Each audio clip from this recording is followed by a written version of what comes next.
have a question for you. Brady, this is the news show, not No, the I have questions show. I know, but I have a question for you anyways. I will try and answer. How...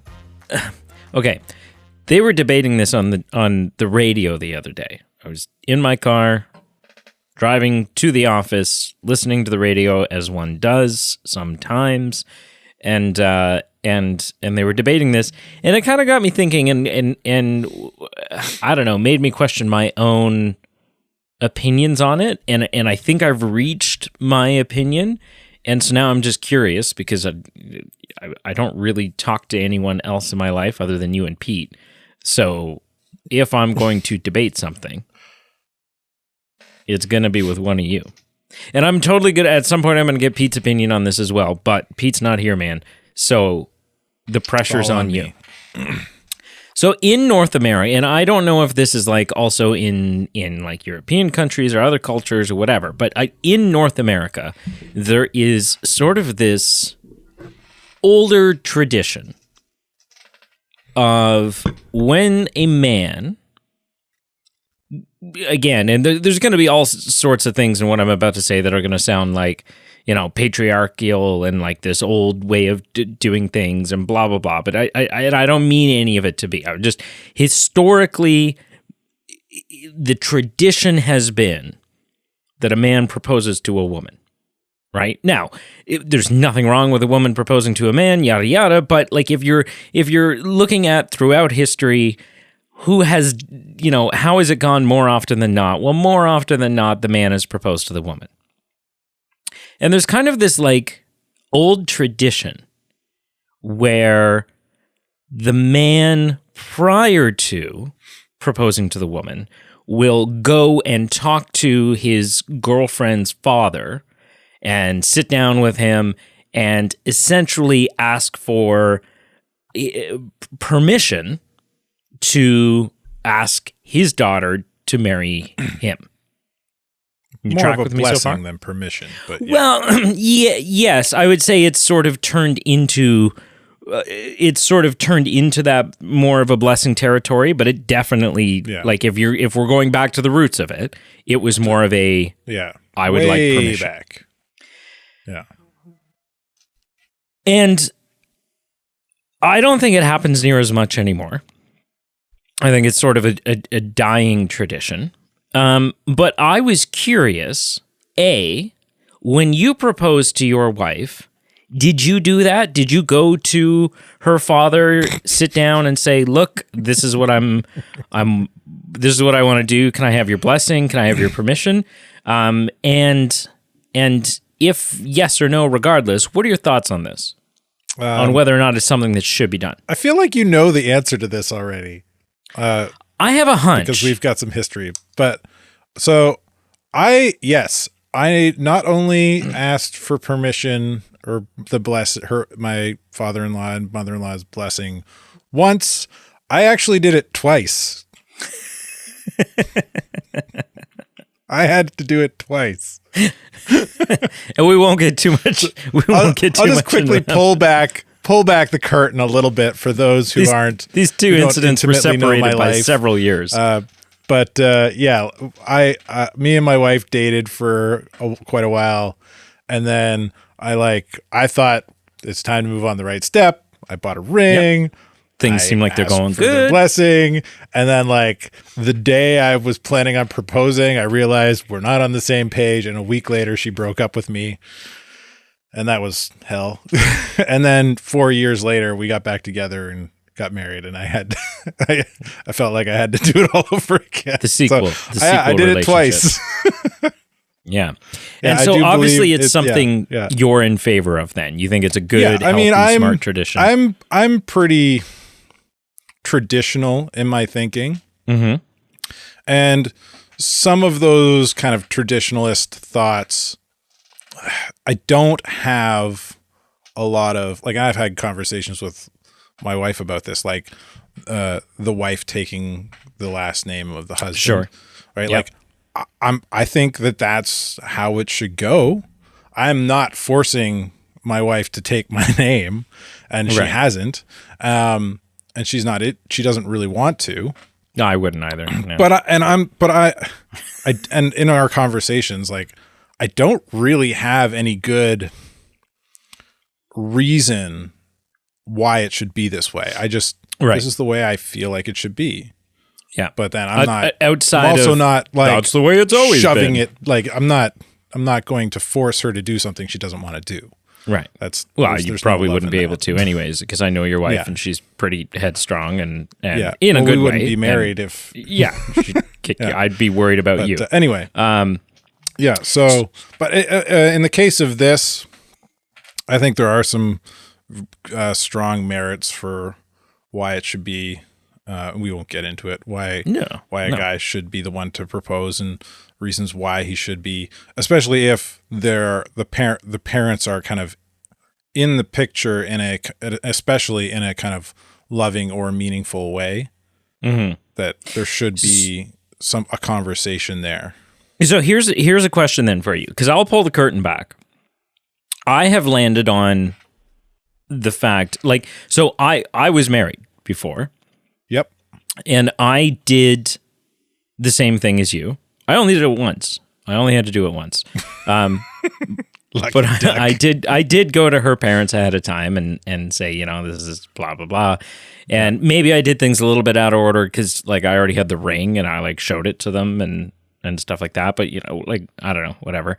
But I think ultimately now I've landed on, I don't like it.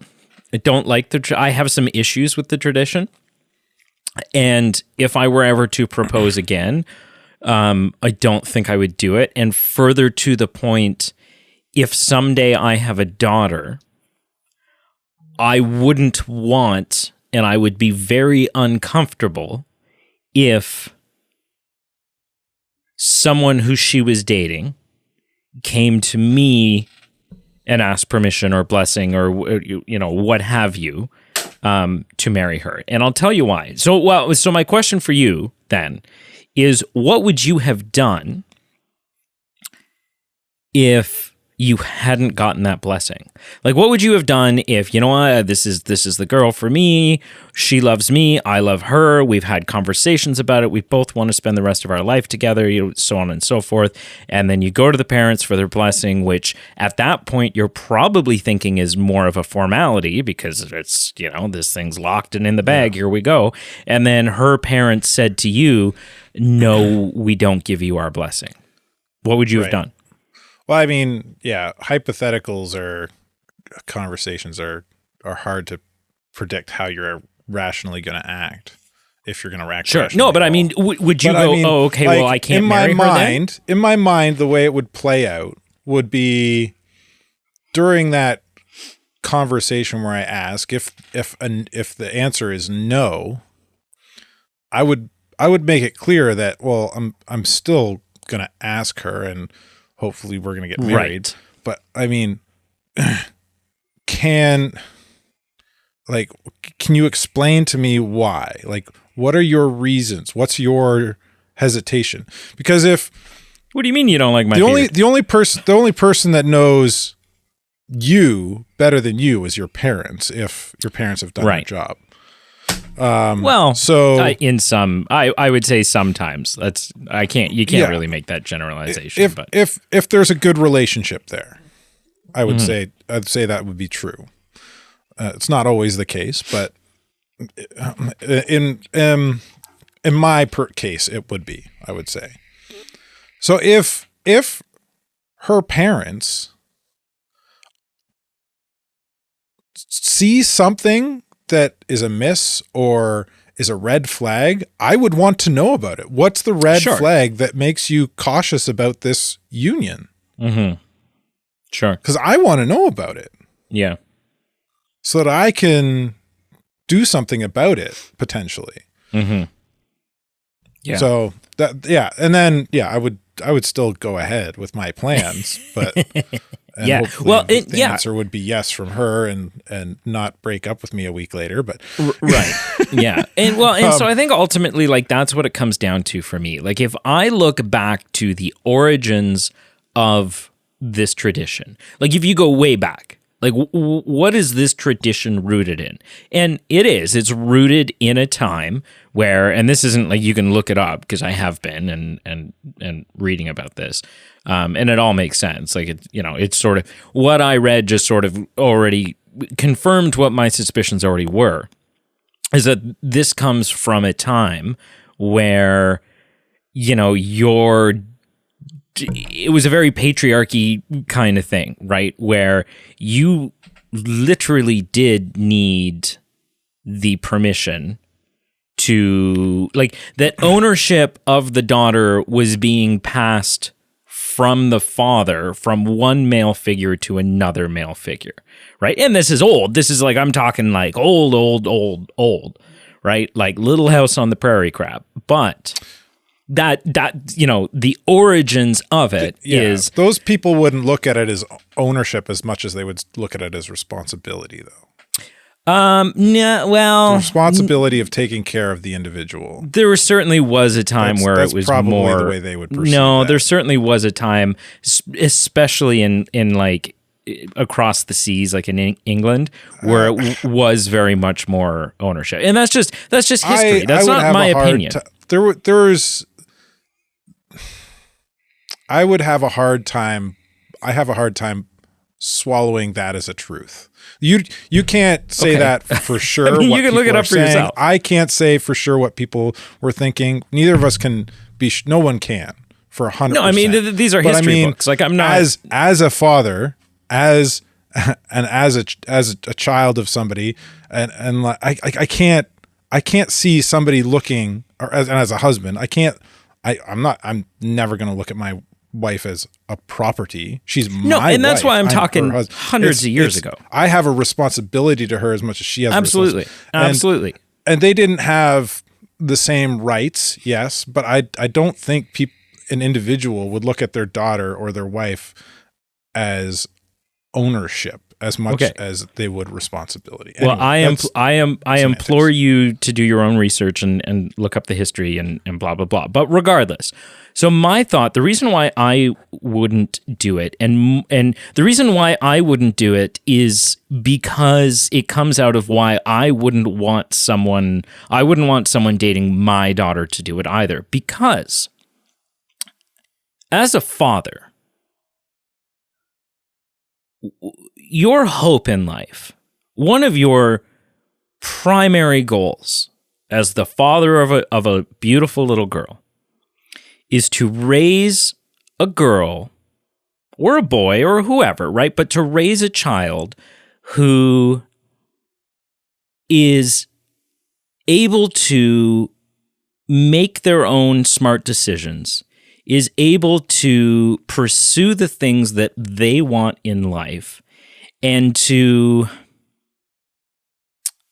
have the wherewithal to either realize when a situation is right for them and when a situation isn't right for them. Whether or not the parents are on board with it, whether or not the parents like the guy. I mean, sometimes you're not going to like the person your kid marries, but ultimately my thought is, if a guy ever came to me and said, I would like to ask your daughter to marry me, I would immediately look at him and say, then this is a conversation you need to be having with my daughter.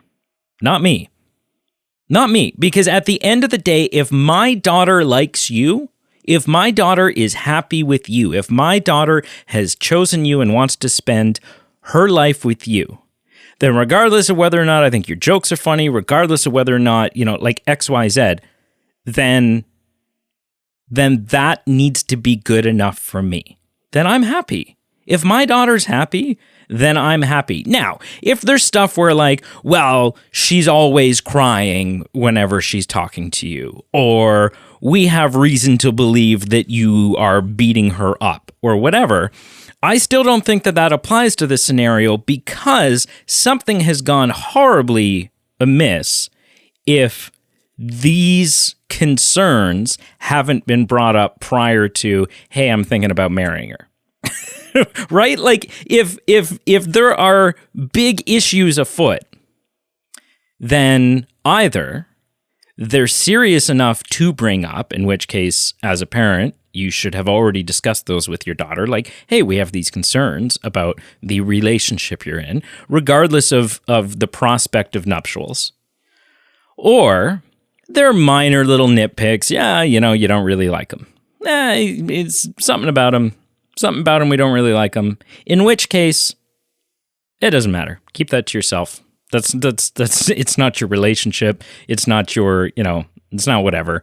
But ultimately, yeah, I think that's where I've landed. And I'm not going to try to convince you. I don't want you to try to convince me. I just it was something that was interesting on the radio, and yeah, my thoughts on it were like, yeah, I did it, but why the first time? Why did I do it?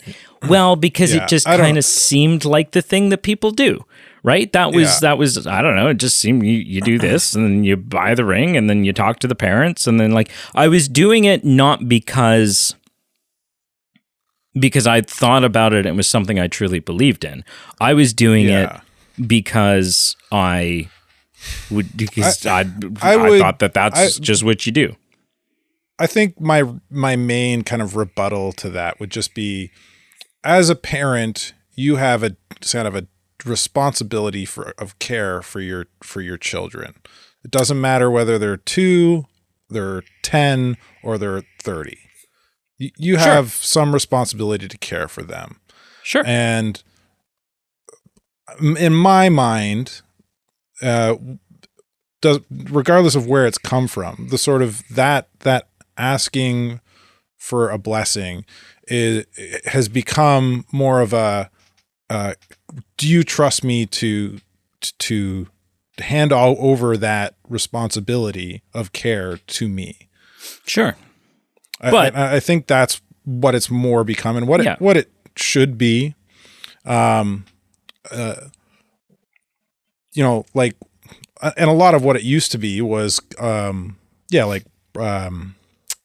prearranged marriage kind of ideas, kind of stuff.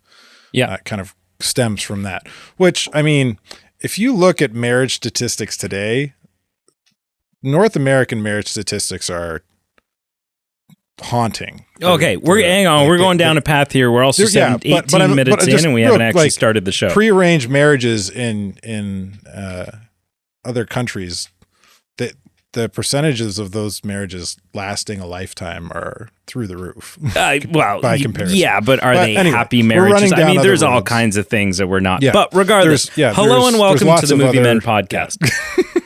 Hello and welcome to the Movie Men podcast. I feel like we're turning into something else. Anyway, we're the B team. It's sometimes, you know what? Anytime Pete and I have gone off the rails and we go on these tangents that have nothing to do with what we're talking about, there's been a lot of positive feedback. Like, people are like, "No, man, talk about shit." I'm up for lively discussion as long as it's civil, respectful both ways. Yeah.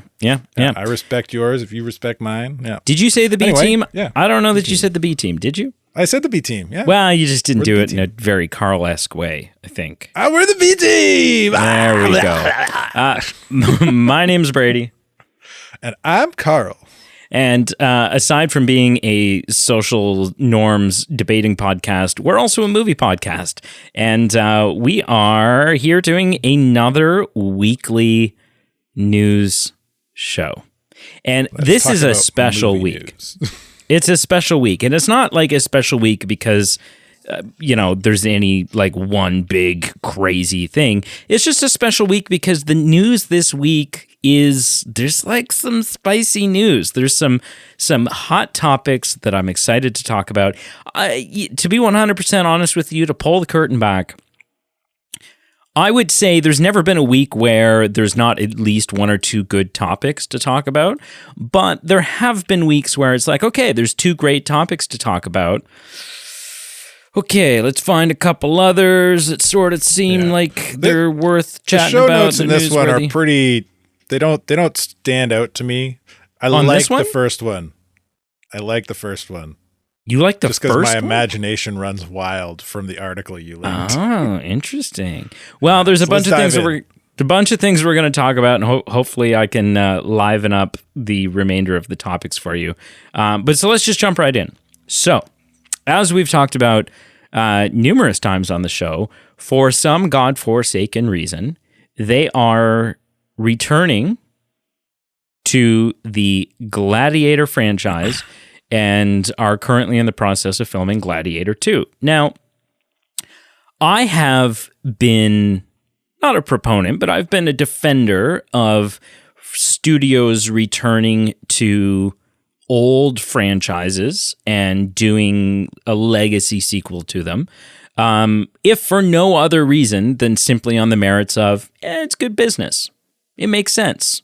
You know, if it's a beloved enough franchise and you can do it in a way that is going to maybe not be better than the original, maybe not even be quite as good as the original, but if you can do it in a way that is still going to captivate a new audience as well as take care of and entice your returning pre-existing audience for that franchise, then it makes good business. Then the crapshoot on that film financially is much more in the studio's favor than if they're doing some sort of brand new IP that people don't know about, and you know, that's a gamble. And so if for no other reason, then it makes good business sense.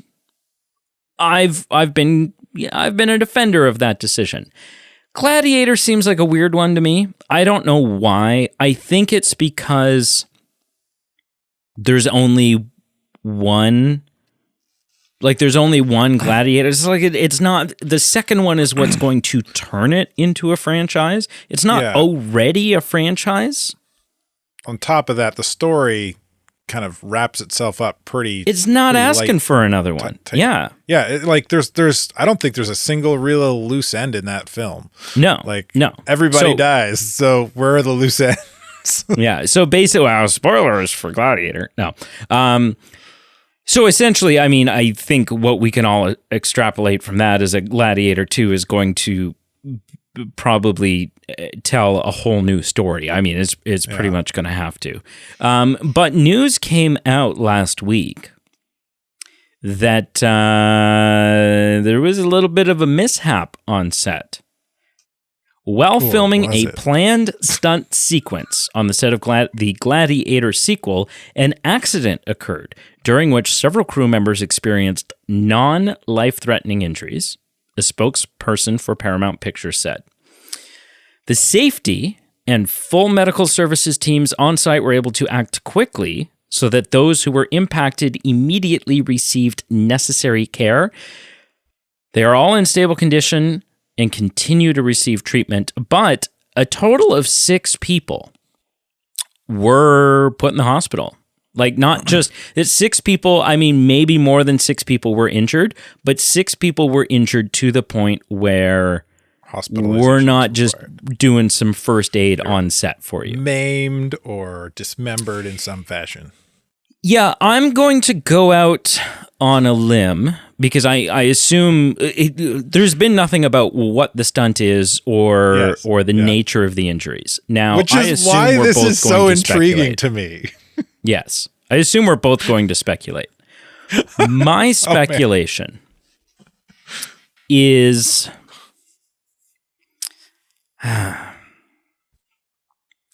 I mean, you start thinking about, like, what are the things that can go wrong on a set? But then more specifically, what are the things that could go wrong on a set of a film that is this type of period piece, right? And I think it doesn't completely rule it out, but I think the fact that this is like an ancient Rome film set sort of really diminishes the idea that it was burns or some sort of explosions, right? Now, that's not to say that you couldn't. Maybe there's some pyrotechnics being done for some sort of gladiatorial fight where there's flaming pillars of it. Like, I don't know. It could be burns. In the first Gladiator, that we see some like Roman military combat in the beginning. So like, yes, there could be some explosions in that. There could be explosions in that, right? But it certainly diminishes it in the sense of, like, it's less likely that it was an explosion gone wrong than if we were talking about like a World War II film or some sort of modern action film, right? Where you're expecting those types of things. It also then seems, the next thing is you're like, okay, well, it's a set like this. You've got swords and spears and fake weapons and all those sorts of things. Well, yes, but if one of those were the culprit, I would expect one, maybe two people to be injured. Right? It was a hand-to-hand, it was a combat maneuver that didn't go the way we thought it was going to, and one guy accidentally stabbed the other guy. Yeah. Right? Not 6 people. 6 people aren't getting injured because the sword fighting choreography was a little bit off. Yeah. Unless it was really off. My guess, and this is a wild speculation, I got nothing to base this on, is that some sort of Colosseum-esque animal, be it a lion, be it, whatever, was maybe having a real bad day or was not as trained as we had hoped it was, or somebody slapped the lion on the back because they're an idiot, whatever it is. And I don't even necessarily think this is like the most likely scenario. This is just like my wild speculation is maybe a lion just went ape and went on a rampage, right? Like, what is the type of thing? What is an injury that could cause enough damage to multiple people, but then maybe also some minor damage to a few others, right? Like enough that's like, okay, you need some stitches, but the other person's like, okay, we need to operate on you. We need to put a tourniquet on you. We need to, I don't know. Again, I don't think it's the most likely scenario. That was where my thought went very initially too. It was like a lion did something crazy. Yeah, because they say a stunt. It's not like a piece of set fell over. Right, because that'd be one thing. Man. Like something fell over and crushed some people, but that's not like somebody had live ammunition in their gun. Yeah, right. Shot a director. But that's not. The quote specifically says a planned stunt sequence. So I think that also rules out the set falling apart. I don't know about you, but I read the article and I had that thought. That was the first thought I had. I was like, oh, like a horse or maybe a lion kind of got loose. But then my mind just like spiraled down to like ludicrousy in terms of like what happened. So from there I went like, oh, but they probably wouldn't have live lions on set with the digital effects they could do. Oh, but maybe it was like a chariot, like ramping off of something and hurting people, and like the wires went wrong or something for the wire guys. And then I was like, oh, what if they like intentionally gave 6 or 8 of these stunt people sharpened weapons and was like, go to town. Wow, my mind went to, what if it was a real lion and they set it loose on 6 or 8 guys and said, defend yourself. So you very quickly went from plausible to completely batshit crazy. My thought process went crazy, and it was a really fun ride. Because it obviously is not those second two. No, it's definitely not those things. It's just funny that like my thought process kind of divulged down this like chaotic, crazy, psychotic almost path, and it circled back to the lion thing, which I already knew was impossible. I do. Well, no, but I mean, yeah, and I think like it's sad that these people got hurt. Yes, it's a risk of their job. They knew what they were doing when and the only reason my mind went there is because I know it's impossible. Yeah, it's just kind of like a fun, I don't know. I think there is merit to your chariot idea, though.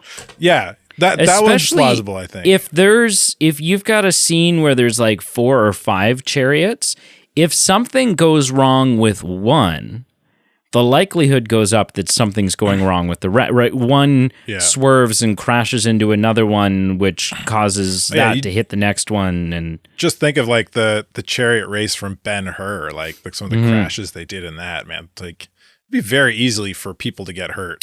Yeah. Well, hopefully everyone pulls through. I still don't know about this film.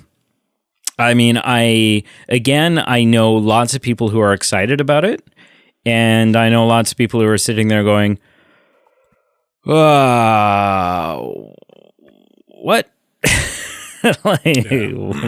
But it doesn't sound like, I don't think, because in this film, I mean, we have Paul Mescal, we have Pedro Pascal, we have Denzel Washington, we have Connie Nielsen. So I think it's probably safe to say that it wasn't any of them that got hurt. And in reality, it could be their stunt doubles. Yeah.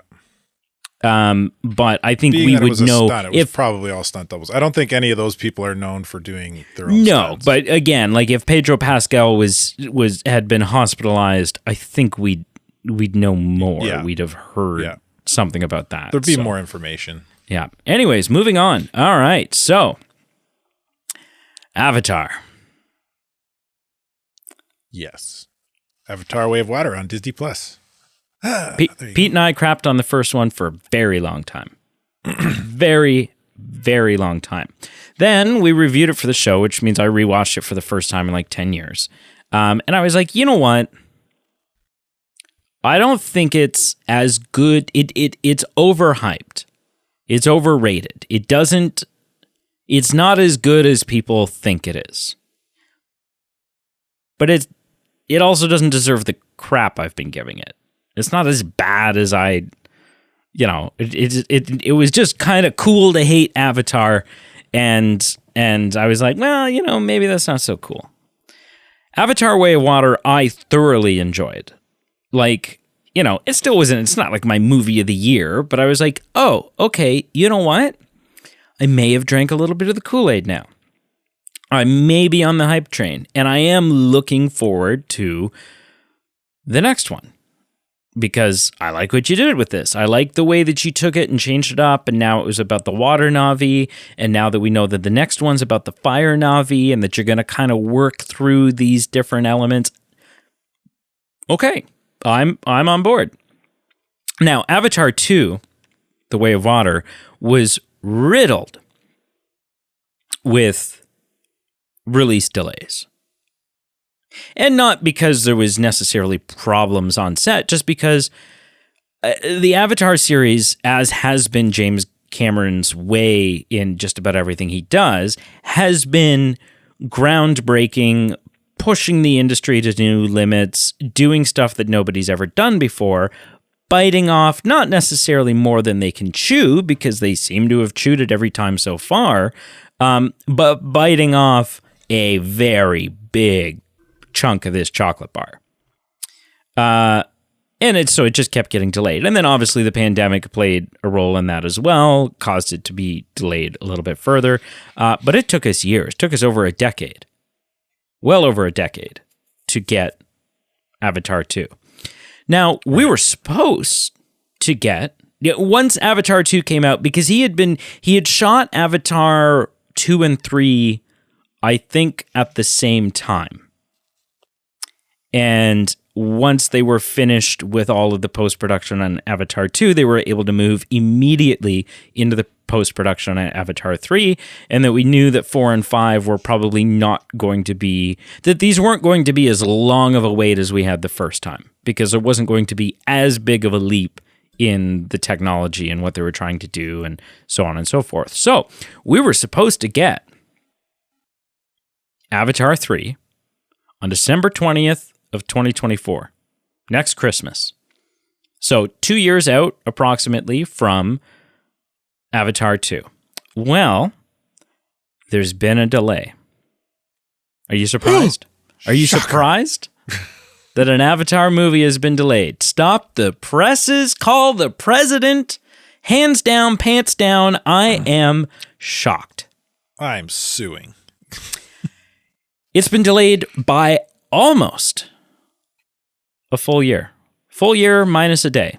December 19th, 2025 is the new release date for Avatar 3. Now, it's a delay. It's not like as delays go in Hollywood, it's on the larger end, but it's not the largest we've ever seen, and it's not earth-shattering. It's not something, especially for a film of this caliber with this kind of post-production process, it's not a delay that we should look at and go, oh, the movie's in trouble. No. It could be one of 100 different things. They want to spend a little extra time working on this. And you go, wow, a whole year is more than a little bit of extra time. Well, I mean, yes and no. When you factor in that, one scene can take 3 months of you try animating that hair. Exactly, right? Now, what's more of a shocker here, and it does genuinely, I'm not being facetious this time, it does genuinely come as more of a shock, is we did also have release dates for Avatar 4 and 5. Avatar 4 was to come out December 18th, 2016. Right? And Avatar 5 was supposed to come out December 22nd, 2018. So, for... Wow, I missed them. What'd I say? 2018? 2028. 2026 and 2028. Did I say 2016 and 2018? Yeah, I did. Yeah. 2026 and 2028. I didn't watch them. And so that was kind of the promise, right? The promise was Avatar 2's coming, and then all of the sequels for Avatar 2 are going to come out after that in 2-year intervals, right? So we got Avatar 2 in December of 2022. 2024 was supposed to be Avatar 3, 2026 for Avatar 4, and 2028 for Avatar 5. Well, both Avatar 4 and 5 have seen delays as well, which kind of makes sense, I think, if you're moving if you're moving the third one up to December of 2025. I think most people would assume it's unreasonable that you will see the next one less than a year, one day less than a year after that one. However, so that's not surprising. What is surprising is that both Avatar 4 and Avatar 5 have actually been delayed by 3 years. Avatar 4 will now come out December 21st, 2029. And 2 years after, on December 19th, in 2031, will be Avatar 5. James Cameron's going to be in his 70s. In his 70s. I don't know. What are your thoughts? Again, it's not surprising to me that an Avatar film has gotten a delay. That's not... actually, hang on. James Cameron is 68 now, which means he'll be in the second half of his 70s. He's going to be pushing 80 when Avatar 5 comes out. It doesn't surprise me that an Avatar film or that multiple have seen a delay. What does surprise me a little bit is the 3-year delay for the fourth and fifth one. That's a hell of a delay and puts us back to, almost 10 years, almost another decade before we will finally finish this franchise. What are your thoughts? My thoughts are that I am still disappointed that he would stoop so low as to steal the titling of his movies from a kids' TV show. But he didn't. The kids' TV show came first. Yeah, but the word Avatar and what Avatar means was around long before that. The first one was called, the first season was Book of Water. The second season was Book of Fire. You tell me the second one was Book of Earth. Never mind. He switched the order around, but it's still the same. No, I don't really care if they're delayed or not. They're going to come out when they come out. If they come out, I mean, this is like getting hyped over Disney Star Wars properties that are announced. What's the point? Yeah. So you think it's still a maybe as to whether I'm or sure, not? like, it's James Cameron. If James Cameron's working on something, and it's probably going to, unless he dies, it's probably going to see completion. Just takes time. So I have faith that these will be completed, unlike Star Wars Disney projects. But yeah. I mean, he's going to take the time he needs to do them. Yeah. He's like, for those that follow video games, he's like what BioWare used to be, like what the Bethesda is. Like, the game's going to be done when it's done. The movie's going to be done when it's done. We're not going to rush it based on some of his timeline. Yeah. Yeah. What do you think the reason for 3 years could be, though? Like, it maybe suggests giving himself a cushion for you think so? New technology and stuff. I don't know. Because then, I mean, ultimately what could happen is, like, if he overshoots on the delay, then there's a possibility that later down the road he can actually move him up by a year, and then that'll be good press. Yeah, maybe. Yeah. I don't know. All right. Well, speaking of moving up release dates,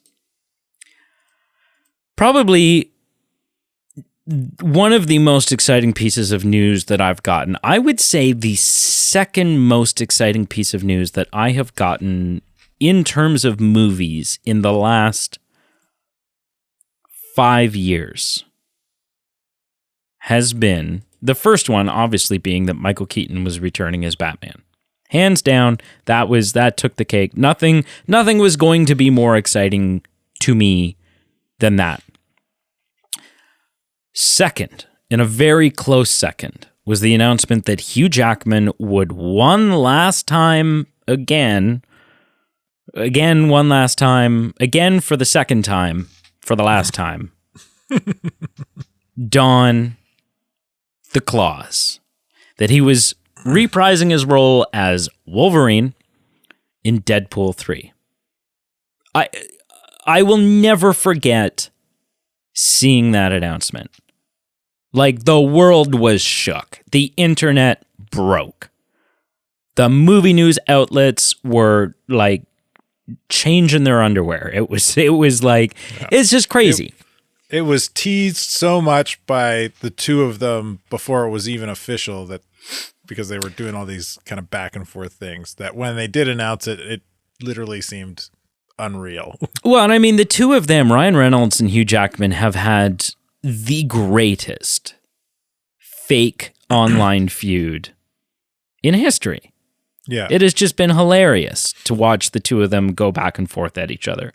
And so, yeah. So all of a sudden, as soon as they announced this, the countdown for Deadpool 3, not only a Hugh Jackman as Wolverine across from Ryan Reynolds' Deadpool movie, but also the film that's bringing Deadpool into the MCU. That's a big deal. Yeah. That's a big deal. Cool. And we got our release date. And our release date was November 8th, 2024. Okay. All right. Yeah, you know what? These things take time. Okay, let's do it. However, that release date has been now moved up to May 3rd, 2024. Woo! A full 6 months, which means... Wowza. Are you ready for this? We are less than a year away. We are officially less than a year away from Hugh Jackman as Wolverine in Deadpool 3. It's like, honestly, it's like Christmas. Like, it gets me very excited. I'm like, okay, yes, faster. Let's just give it to me now. Let's do this. Now, there's been some speculation online. Well, what does this mean? Are they cutting corners? Are they... What does it mean? Where did you suddenly find an extra 6 months to be able to cut? I don't think this means any corners have been cut. I think that, these these release dates, these timelines are set years in advance and quite often scheduled down to the day. But filmmaking is a very fluid process. And sometimes you don't end up needing, sometimes you need a lot more time than you thought you were going to. Sometimes you don't need near as much. You're ahead of schedule. Your shooting didn't take near as long as you thought it was going to.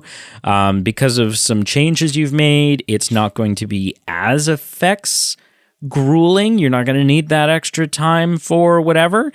And it's possible that there's pressure from Bob Iger and Kevin Feige of like, okay, hey, this is what we've had to make a couple changes to the MCU, and we need the story elements because make no mistake, because this is an MCU film now, there will be, as much as, there's writers on this film and Ryan Reynolds has a say and like everything else, Kevin Feige has also had a say. As Kevin Feige does with all MCU films, it will be, okay, these are the 4 things, these are the 3 things or whatever that we need to have happen in this film so that it progresses the story of our greater universe. Work within those parameters and go have fun. And so I think that's possible as well. I don't know. Carl, what's your anticipation? What's your anticipation level for Deadpool 3? How excited are you that this has moved up? And what say you as to be potentially the reasons that we've now gained 6 months? Yeah, so I would think I'm excited about this. This is cool news. I'm looking forward to it. But as far as like speculation, I think I would lean more towards the camp that this is probably like they need this for story elements for the MCU sooner than like the MCU's been notorious, especially the last several phases of kind of rearranging things for different reasons. COVID was a big reason for that, but they did it before too.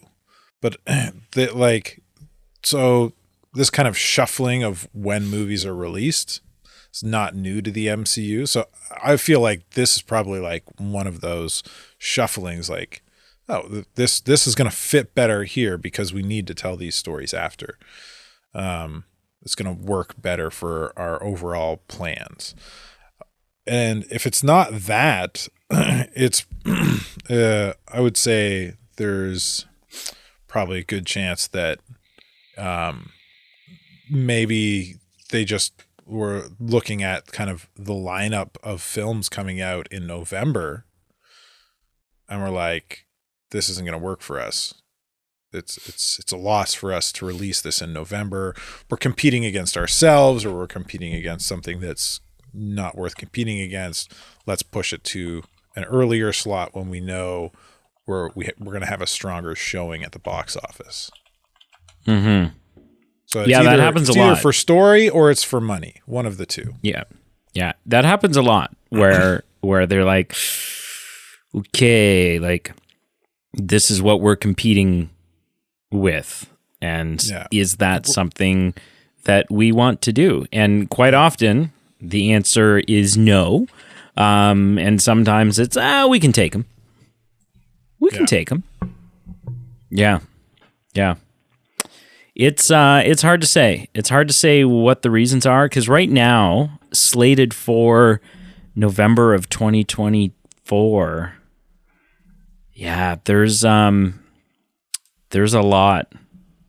There's a lot there that you wouldn't want to, and not even necessarily November, but like 2 weeks before and 2 weeks after. There's a lot of stuff you wouldn't want to get in the ring with, I think. Like so I just Googled it real quick, and is Brave New World supposed to be November? No, you're looking at the top thing again, aren't you? You got to stop putting your faith in that. Coming out November. You need to stop that. 2004. Brave New Movie World is Insider. July. What's Movie Insider say? I believe there's right now Sony's secured a slot for Gladiator that. 2. Yeah, Gladiator 2 against Gladiator 2. But I think Sony could be. People got hurt in that. They don't want to compete against it. Yeah, Sony could be one though, right? Like if that's the Venom 3 date, or if that's, it could be untitled Disney animation supposed to come out that month. Yeah. So there's a lot there. There's a lot there that you don't necessarily want to get in the ring with. But yeah. Either way, I'm super excited. I cannot wait. Yeah. That's a movie we have to see together. You and I in the theater. All thigh gropey. No, that's Pete's thing. Let's leave that in Pete's. Okay. That's Pete's thing. I'll buy a seat behind you and I'll massage your shoulders. That sounds way better. Yeah. Yeah. All right, moving on to a topic that I know you're going to hate. Yes. Every time I get to put something like this in the show notes, it brings me great joy because I know that you're just going to roll your eyes at it. We are in the era of Disney live action remakes. Now, listen, I went to go see 2 weeks ago. I went to go see the live action Little Mermaid in the theater. And I had a great time. I really did. And I think, is it as good as the animated one? In a couple of ways, no. But in some ways that I think really matter, it's better.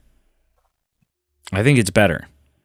It's got a better ending. There's a couple of moments that they unpack a little bit more. It's like 40 minutes longer, so there's more time to sort of unpack some things, and there's more motivation to Ursula, the villain's kind of like the way she's doing things and why it's working the way that it's working, and what the whole deal with her stealing Ariel's voice is. That it's in the animated one, it's just like, wow, I took her voice because she has a nice singing voice, and if she doesn't have a voice, then it'll be harder for her to woo Prince Eric and all this stuff. Whereas in the live action one, they're like, no, this is the reason she took her voice is because it's the mermaid magic. It's the siren song. It's the ability that a mermaid has with her voice to lure in men. And so, like, they really unpacked it. Animated, but the animated, she still has motive. Like if she doesn't woo Eric, then she turns into this like little sea slug and becomes her prisoner. And and I mean, and that's still all there. But they were able to unpack things and add some context to some stuff in ways that were really, really great. So, and having said that, Disney's live action remake thing, I've said this 1,000 times, has been hit or miss. Track record wise, it's been kind of hit or miss. There's the Cinderella one, which I enjoy thoroughly. I think the Cinderella movie's fantastic. I haven't seen it. Beauty and the Beast, I enjoy quite a bit. I have some big issues with it. I think there's some goofy moments that I really wasn't a fan of. The Aladdin was fantastic. That one was good. I thought the ending was a little. The departure in the ending with like making the bird massive and stuff, that felt a little odd. But it still fit because it's like magic and stuff. So it didn't wreck the film. No. So that one was fantastic. They did a direct to Disney Plus Lady and the Tramp. I haven't seen it, but I haven't heard great things. The Tom Hanks Pinocchio. I haven't seen it. Was apparently not very good. Now this is where it gets weird. Because people go, well, what about the live action Lion King? There is no live action Lion King. People are like, yeah, it came out a couple years ago. You guys reviewed it on the podcast. Right, but it's not live action. For those who don't know. They didn't use real lions. They didn't use real anything. So everything that you see in that film, with the exception of the very first shot of the film where the sunrise is happening and the music starts, that is an actual sunrise that they shot. Every other pixel on screen is computer generated. None of the environments are real. None of the trees are real. None of the animals are real. Nothing. So with the exception of one 4-second shot, nothing about that Lion King is live action. It is animated. And if you're going to lose your crap and be like, why didn't they get real lions? You try getting a lion to eat a slug. Yeah, you do that and you have, all of a sudden you have 6 people end up in the hospital and your production gets shut down for a couple of weeks. Exactly. Nobody wants that. Well, listen. Nobody. In the vein of live action, and I'm going to put quotations around the live action because I'm wondering and almost willing to bet that this is them going, oh, it's live action. But in reality, it's going to be much like what The Lion King was. How can it not be? How can it not be? Disney has announced a live action, again, quote unquote, Bambi. Now, I have not seen Bambi in a deer's age. Like I was probably 6 or 7 the last time I saw Bambi. Very long time. It's iconic. Right? Everybody everybody knows what Bambi is. Even the people who haven't seen it are well aware with the concept, the imagery of Bambi. But this is a weird Disney remake to me. A lot of the others have made sense to me. Now, whether people have asked for them, whether people want them, blah, blah, blah, that's neither here nor there.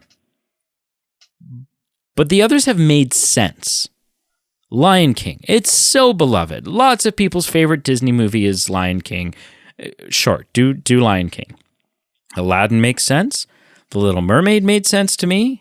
Beauty and the Beast made sense to me. When is the last time you encountered someone who would openly say to you, oh, my favorite Disney movie of all time is Bambi? It's just kind of like Bambi falls in this weird zone where everybody knows it. And everybody holds it in high regard because it's Bambi. It's so old. It's one of the originals. It's a big deal. It's a classic. Does anybody but it's not really a favorite. Actually love the movie Bambi? I would take it a step further. Because I remember that I have seen them film, and I assume you have too. Again, but can you tell me what happened? Tell me the storyline. You could probably tell me the first 15 minutes or so when, spoiler, Bambi's mom dies and he meets Thumper and he meets all the other woodland creatures. And what I know. What happens after that? What I know in this film. No, exactly. I know that there's a character. He becomes an adult at some point and falls in love, I guess. I don't know. There's a bunny named Thumper, and there's a scene where Thumper has a song with a young Bambi. I know that. I have that image in my head. And yes, I know that there's a moment early on in the film where the animators stop drawing Bambi's mom. That's what I know. Yeah. Because that's what happens, right? The hunter doesn't shoot Bambi's mom. The animators just stop drawing him. I vaguely remember scenes of Bambi being an adult, I think. But see, and I can't even picture that. Like, I haven't seen it in so long that my mind could just be creating these scenes in my head to fill gaps of what the film is. I don't know. I can't even I can't even picture that. Because when I say, if I were to say to you, if I were to get 1,000 people in front of me, 1,000 people who are, whether you're good at drawing or not, it doesn't matter. 1,000 people, and I would say, draw Bambi. 1,001 of those 1,000 people are going to draw Bambi as a baby. Yeah. That is the image. So I can't even picture adult Bambi. For all we know, the story of Bambi is a revenge flick on the hunter. Maybe. Because I think there's a sequel. I think there's a direct-to-video sequel from like the 90s or something. Probably. But anyways, Sarah Polley is directing, who a lot of people are going to go, who?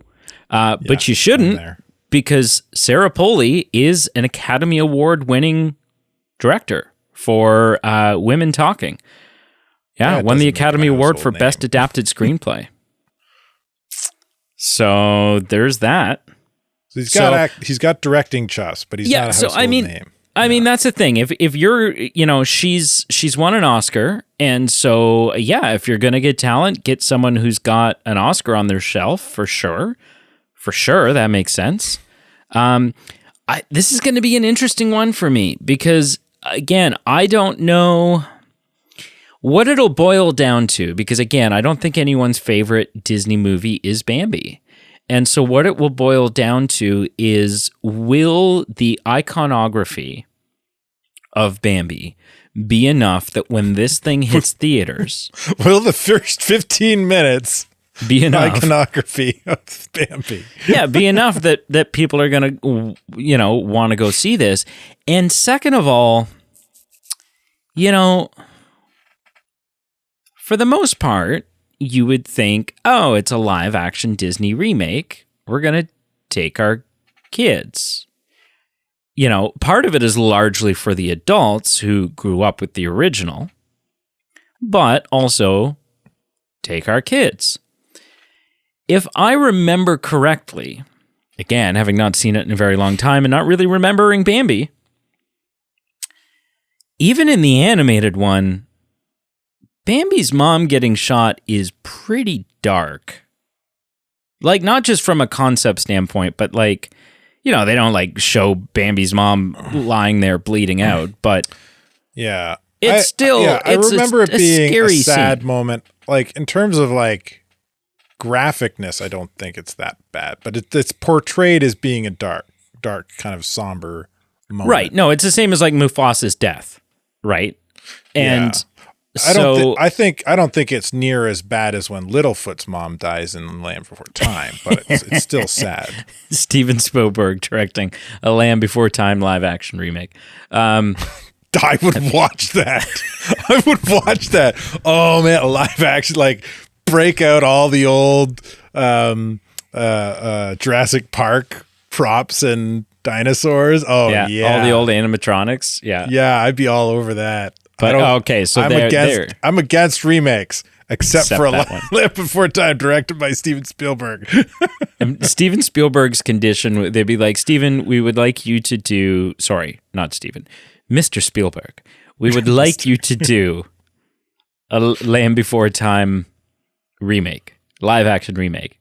And Steven Spielberg would be like, yeah, okay, but my only stipulation is that you allow me to actually, we need to sign a contract for all 17 of them so that I can do a live action remake of all 17 Land Before Time films. Because I'm pretty sure, hang on, 17 was sort of a facetious stab in the dark, but how many Land Before I'm not going to Google it. I want to be Time movies are there? What you there are 1, 2, 3, 4, 5, 6, 7, 8, 9, 10, 11, 12, 13, 14. So, okay. I was a bit of a dick when I said 17. I will admit that big of a dick. That I overshot by 3. Man. Yeah. We're going down a rabbit hole here, but have you seen any of the later ones? No, you know what? I've seen maybe only the first one. I seen one of the later ones. I don't know what it was. It was definitely like after the third one, probably like a fifth or sixth one. I saw the Secret of Saurus Rock as well. Which one is that?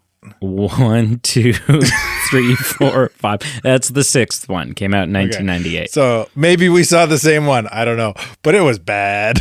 Yeah. Like by comparison to the first one, it had lost all the heart and soul that made the first one amazing. See, I didn't grow up with them. Like, I would have watched any of the ones that I watched. I would have watched, like, I was probably at least like 14 or 15 by the time I saw them. And so I think, you know, they were always destined to be bad because, like, I like Land Before Time, the first one. Yeah. But any potential nostalgia factor that would be a redeeming quality for those other ones for some people, I just didn't have that. So it was never gonna, you know.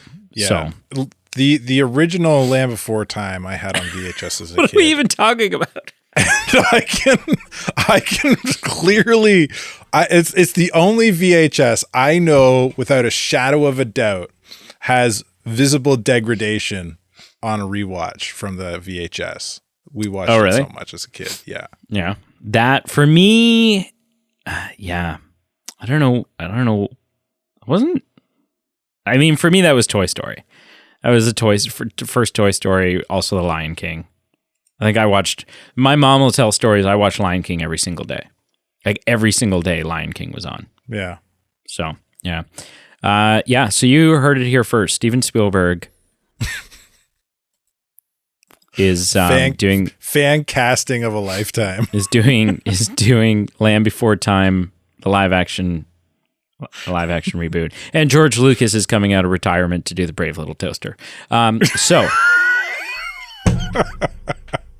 live action Brave Little Toaster. Yeah. Oh man, you should on your YouTube channel just do like a live action trailer for Brave Little Toaster. Oh man.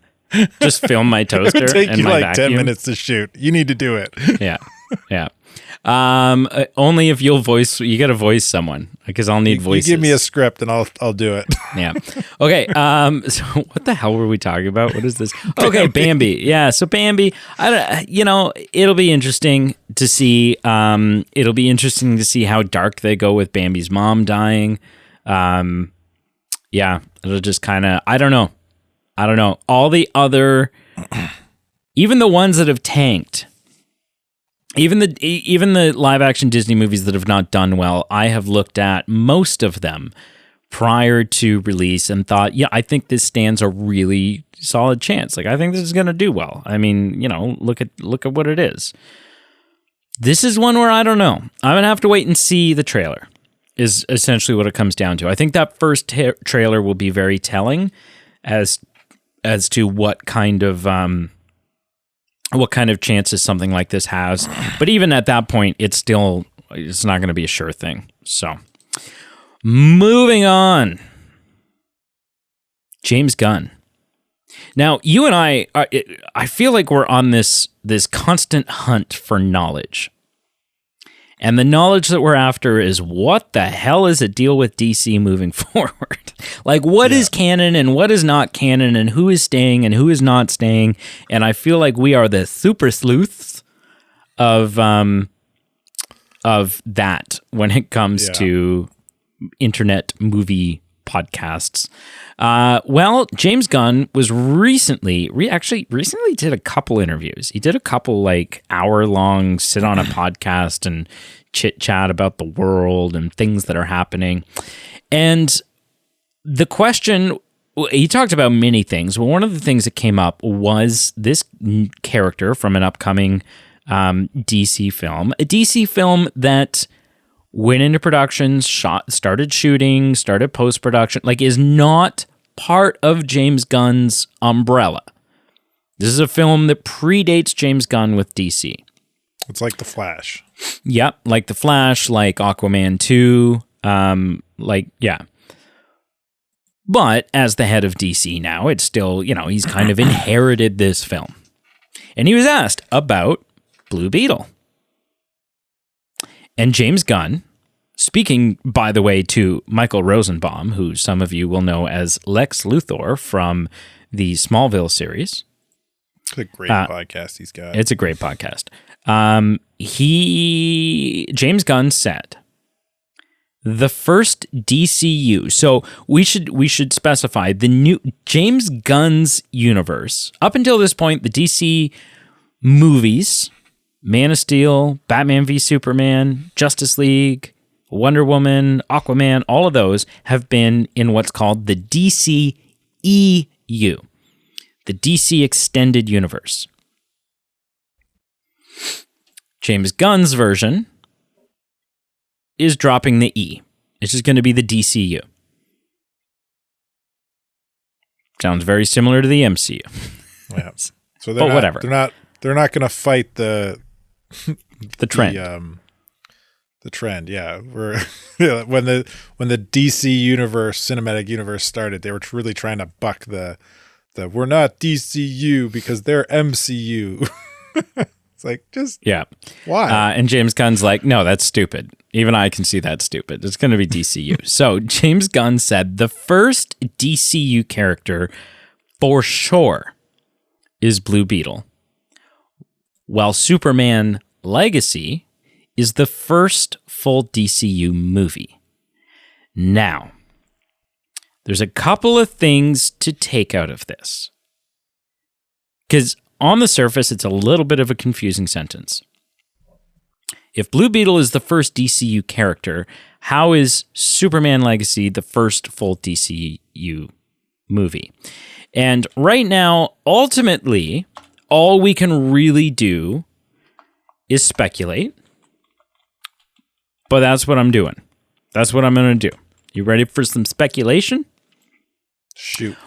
What I think it means is that Zolo Maradunia, I've butchered that, who is playing Blue Beetle in the in this Blue Beetle movie, is also going to be playing Blue Beetle in the DCU moving forward. Okay. And that this, it gets confusing because we've talked about how Superman Legacy, a film that is being written and directed by James Gunn, is the first, it is the cinematic launch of the new DC, right? Now there's the Waller series, and what's the animated one they're doing? DC shows animated. The one that's got I punched my microphone. It's the one that's got Weasel in it, and it's like the first thing that they're dropping. I don't know. Anyways, yeah, don't know. Those are the first things that are being produced since James Gunn took over. So what I think this means is that Blue Beetle, the Blue Beetle that you're going to see, is canon moving forward. Moving forward, this is Blue Beetle. That's canon. But what I think might be the case is that although this Blue Beetle is canon, the events of this film might not necessarily be. Does that make sense? So the event, we're talking about alternate universe Blue Beetle. Well, kind of mentality here. Yeah, and we'll talk more about this when you and I sit down to talk about The Flash. And this is not, this is something James Gunn has come out and said that The Flash is the film that sort of resets the DC universe. And so I think ultimately what it will come down to is where in the timeline, and will there be an indicator in the Blue Beetle movie that lets us know if this film takes place before or after the events of Flash?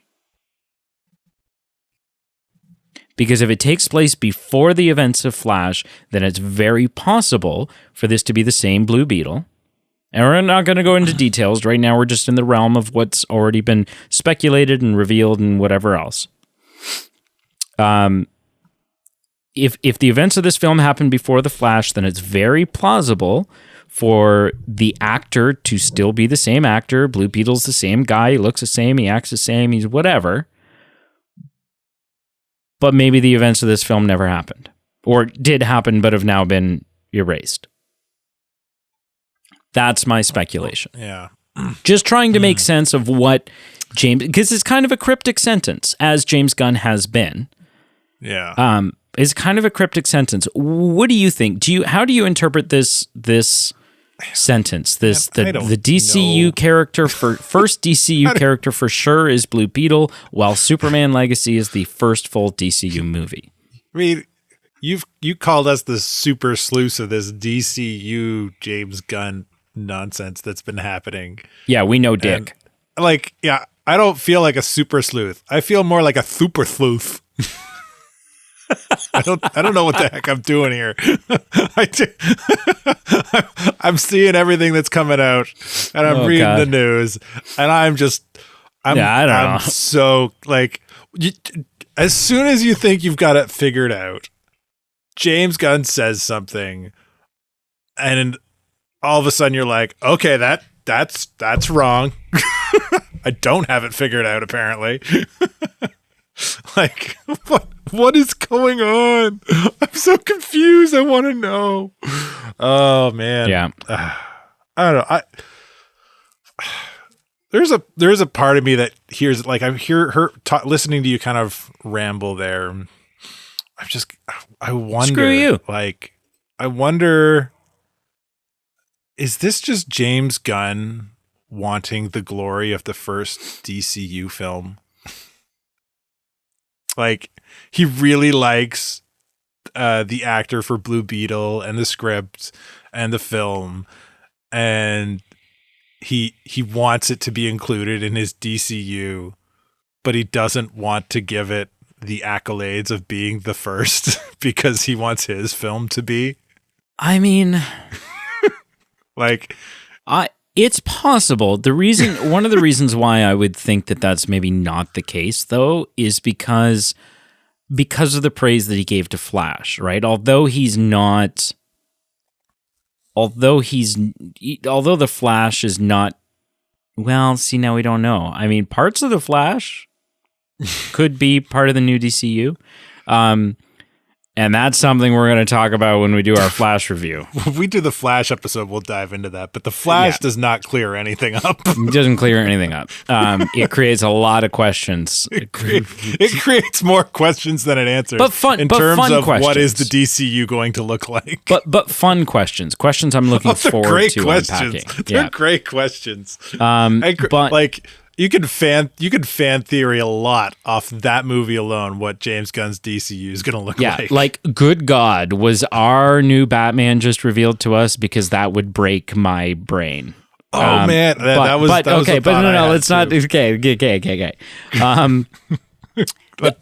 But although it's not necessarily part of the new DCU, James Gunn was very adamant that the Flash was, in his opinion, one of the greatest comic book films ever made. And so it doesn't seem like James Gunn is a guy that's got a lot of hubris, right? He doesn't seem like a guy that's beholden by this big ego that would make him need to be like everyone, just look at my film. Look at my film. Look at the film I'm making, right? So I don't know. You could be onto something, but it gives me pause. There's things that give me pause with that theory. I don't know. Yeah, I'm not like sure thinking it as a this is why by any stretch of the imagination. It's just kind of like, because we don't know so much, it's the only thing that I can put a finger on. I guess, I don't know. Just kind of like the hubris that is Hollywood. Would he do this? It's plausible, I guess. I mean, I've got nothing else to go on. Yeah, for sure. Okay, moving on to our final topic. Sticking with The Flash, sticking with DC, and sticking with James Gunn's new DCU. You and I have both seen The Flash, and neither of us have told the other person if we like it, if like it, that's all. We're saving that for our review. But James Gunn was obviously happy with it. We've heard from multiple people, whether it be Kevin Smith or it be Tom Cruise, that they thoroughly enjoy it. They think The Flash is a fantastic film. That film, of course, was helmed by Andy Muschietti. And it looks like Andy is sticking around in DC for a little bit. Now, this kind of follows a little bit of a trend that we've seen over at Marvel, right? That like the directors at Marvel kind of tend to stick together. They form bonds with the studio, and you know, you kind of stick around and you do several projects for them. Well, It is now official that Andy Muschietti will be the director for Batman: The Brave and the Bold. And it's hard for me to go into too many details about what I think about this without showing my hand on what I think about The Flash. And so I'm going to keep my opinions fairly limited here. Aside from, I think this makes sense. I think that if this is a director that James Gunn feels sort of a kinship with, he likes the work that Andy's done, and presumably then I guess the Flash movie may give us some indicators as to what kind of tone and vision James Gunn is looking for with his universe moving forward, right? If he's looking at a film like The Flash and looking at the director and saying, hey, I think you'd be a good fit for what we're doing down the road. And I mean, it's high praise, I think, ultimately, right? Because it's not like James Gunn has said to Andy Muschietti, you know, you did a pretty good job with The Flash, and we have a bunch of different characters that we're going to introduce, you know, some more niche characters, some stuff like that. And we really think you'd be great to come and take a spin at one of these guys. He's handing him Batman. That's big.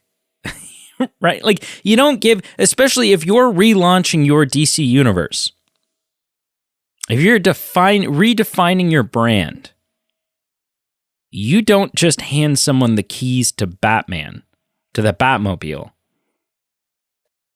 unless you have all the confidence in the world with this director. So, I mean, at the end of the day, the bottom line is it's good. I think this is a good thing to see. Whether you like The Flash or not, I think it's a good thing to see, because it means that DC is feeling confident in the direction that they're heading. They're feeling confident with the directors that they have, with the creatives that they're working with, and that things are full steam ahead. So ultimately, yeah, love or hate The Flash, I think this is a good thing. Carl, without giving away what you think about The Flash, what are your thoughts? Yeah, I think this is a strong move for sure. The quote here in the article from James Gunn: "We saw The Flash even before taking the reins of DC, and knew we were in the hands of not only a visionary director but a massive DC fan." Yeah, I would say that quote is like on the mark.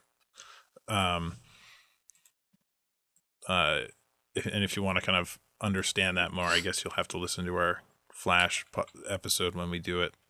But yeah, this is a good move. This is a very good move. And I mean, Andy Muschietti has got a strong track record too. Like, sure, he's done The Flash, but from a directing standpoint, He directed Mama, which was a short film that not a lot of people saw, but it was a short film that turned into a feature film called Mama, which I'm assuming Carl has not seen because it's kind of a spooky. I have not seen it. He directed It Chapter 1 and It Chapter 2. I saw Chapter 1. And what'd you think? It was good. It was really good. Yeah, right? Like, really good. It Chapter 2 I had a lot of issues with. And honestly, most of them were like, this is shitty CGI. Like, this just doesn't look good. Like, at all. But so we'll see. And then he's also attached to direct at least one episode of the Welcome to Derry show, which is the television spin-off prequel series to the It movies that is in the books. So I have a lot of respect for Andy Muschietti. I think he's a good director.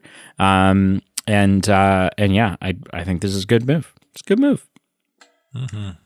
That's it, sir. That's it. That's all. All right, we done. We done. Here. Thank you so much for listening. Make sure you check out our Facebook, Instagram, and Twitter, all listed down below.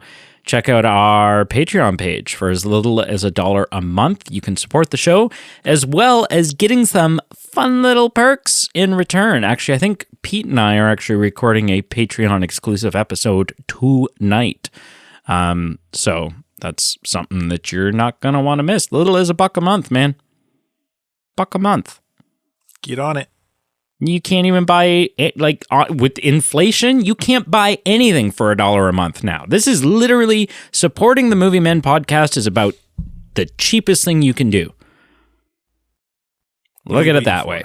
Why are you still listening to this? Go do this thing. Exactly. And while you're at it, check out our merch page, because people need merch. A study was done. If you don't own merch, specifically Movie Men merch, but the article doesn't say that. The study didn't say that because there was some copyright issues. But essentially, if you just don't have it, your life's incomplete. And everything in danger. And everything that you think that gives you joy, like, love and family and religion and music and culture and stuff, it's all a lie, unless you have merch. So it's definitely worth checking that out. And until you need that Movie Man hat to top it all off. Yeah, exactly, to top it off. So until next time, we got a lot of stuff coming up, man. Our Flash review. Pete and I are going to do the Mission Impossible Fallout pretty soon because we're gearing up. We're gearing up for Mission Impossible Dead Reckoning Part 1. Also, something that has snuck up on us. I don't know how this happened, but we're just a couple of weeks out from Indiana Jones and the Dial of Destiny, so keep an ear out for that review. Man. And then you and I are doing John Wick in a little bit. I'm going to start working through the John Wick series. Man, it's just a geyser is the word I'm looking for. I couldn't get past chasm and gorge, and I'm like, no, neither of those are right. A geyser of content.